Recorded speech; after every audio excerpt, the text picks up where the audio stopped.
Here's how we built a conservative property plan for a 29-year-old couple aiming to retire in 15 years with $150,000 a year in passive income. Both are travel nurses earning just under $220,000 combined. They've saved $250,000 and are consistently saving $5,000 a month. They weren't chasing high-risk strategies or trying to build a 10-property empire.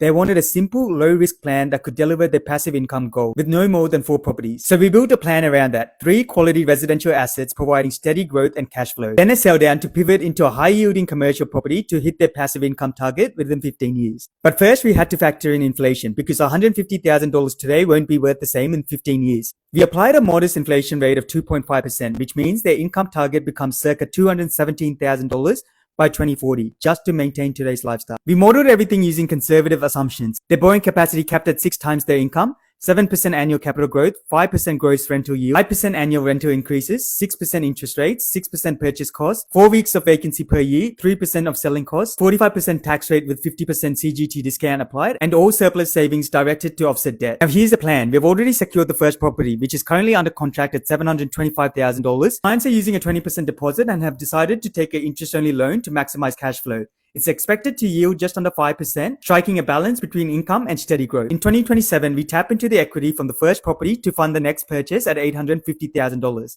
effectively a 100% LVR deal. At this point, the savings sit at $156,000, and we have assumed that all major banks can lend an additional $316,000, giving them a buying power of around $472,000. That's not enough for an additional purchase, so we pause, let the market do its work, and let the equity compound. By 2030, we can now make the third and final residential purchase, this time for $950,000. Now, the portfolio will be worth around $3.1 million with $2.25 million in debt. If they simply held these 3 properties, their portfolio would grow to $16.8 million by 2055 with more than $14 million in equity. But here's the issue, cash flow. In 2030, the portfolio is still negatively geared by over $21,000 a year. At this rate, they wouldn't reach their income target until 2048. 8 years later than they planned. So here's where we introduced a pivot strategy. In 2035, we sell the first property, now worth around $1.5 million.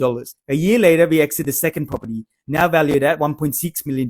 Those sales slash their debt to $800,000 and boost their savings to over $2 million.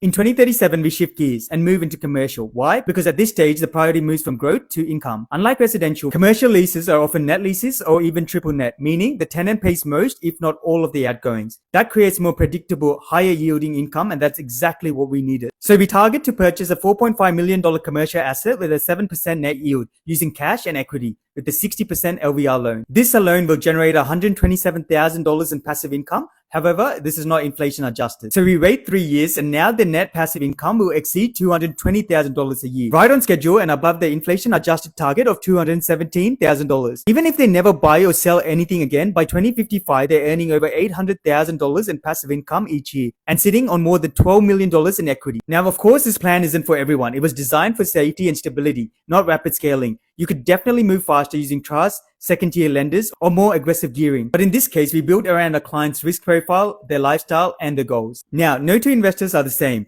That's why we don't start with the property. We start with the strategy. And the strategy will always be tailored to your goals, timeline, and risk profile.